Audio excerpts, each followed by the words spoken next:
નમસ્કાર, મારું નામ છે Bhavesh Kak, diamond worker union vice president. ગઈ 10 તારીખના રોજ કલેક્ટર સાહેબને આવેદન પત્ર આપી 20 દિવસનું અલ્ટિમેટમ આપવામાં આવ્યું કે 30 તારીખના રોજ રત્ન કલાકારોનો 30% ભાવ વધારો કરવામાં નહીં આવે તો સમગ્ર હીરા ઉદ્યોગમાં અમે હડતાલનું એલાન કરીએ છીએ. ત્યારબાદ થોડી ઘણી સરકાર હરકતમાં હતી. મુખ્યમંત્રી સાહેબે પણ કીધું હતું કે 2 દિવસની અંદર એક્શન પ્લાન ઘડવામાં આવશે. ત્યારે આજ સુધીમાં દિવસની અંદર કાંઈ પણ સરકાર તરફથી રિસ્પોન્સ આપવામાં આવ્યો નથી. તો આવનારી 30/3/2025ના રોજ અને રવિવારે હડતાલનો કોલ ચાલુ રહેશે. સમગ્ર હીરા ઉદ્યોગ બંધ રહેશે. અમારો જે ઉદ્દેશ્ય છે કે ભાવ વધારાની ઉચ્ચ સ્તરીય સમિતિ બનવી જોઈએ અને જે પડતર માંગણીઓ છે, રત્ન કલાકાર કલ્યાણ બોર્ડ હોય, આર્થિક પેકેજ હોય, વ્યવસાય વેરો હોય, આ બાબતે સરકારે જવાબ આપવો જોઈએ. કતારગામ દરવાજાથી સવારે 9 કલાકે રત્ન કલાકાર એકતા રેલીનું આયોજન કરવામાં આવશે અને આ રેલીની અંદર હજારો સંખ્યાની અંદર કારીગરો જોડાશે. આપના માધ્યમથી રત્ન કલાકારોને આહવાન કરવા માંગુ છું કે આજે 10 વર્ષથી તમારો ભાવ વધતો નથી. આજે હંમેશા રત્ન કલાકારોનું જ્યારે મંદી આવે છે ત્યારે શોષણ કરવામાં આવે છે અને ભાવ ઘટાડી દેવામાં આવે છે. એ લોકોએ 40% ભાવ ઘટાડ્યો છે, અમે 30%ની માંગણી કરીએ છીએ.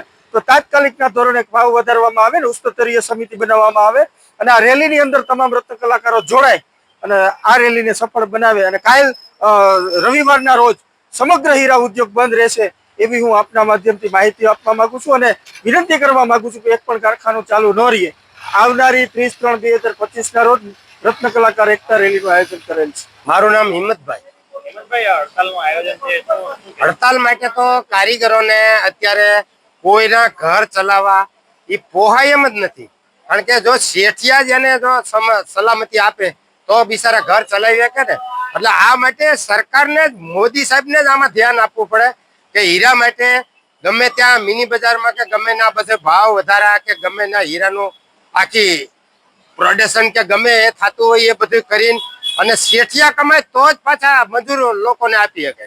બાકી ઘરમાં કોઈ પણ અત્યારે 5,000 રૂપિયા કારીગરો માટે કોઈને વધતા નથી. બોલો, ઘર ખર્ચા ચાલે છે. અને આખું સુરત 9 રાજ્ય માટે 10-9 કેટલા રાજ્ય કયો આખું સુરત આની માટે ટકી રહ્યું છે. તો આ સરકાર કેમ ધ્યાન નથી આપતી? બાકી આ આંદોલન જે આ હડતાલ પાડવાની છે એ તો પાડવાની જ છે. અમે એક કારીગર તરીકે જ કહીએ છીએ કે રોજી રોટી મળે એવું માટે સરકારને ધ્યાન આપવું જ પડે. તો આમાં મોદી સાહેબ કેમ ધ્યાન નથી આપતા? અને કેટલી તકલીફ પડે છે મજૂર લોકોને એ તમે જાણતા નથી. આમાં લોકો મરી પણ જાય છે. લ્યો, આમાં કેટલા માણસો મરી જાય છે સરકારને કઈ ખબર જ નથી કે કેટલા માણસો મરી જાય છે. કારણ કે કોઈને રોજી રોટી જ ન આપે તો કોઈ આત્મહત્યા કરીને બિચારા મરી જાય છે.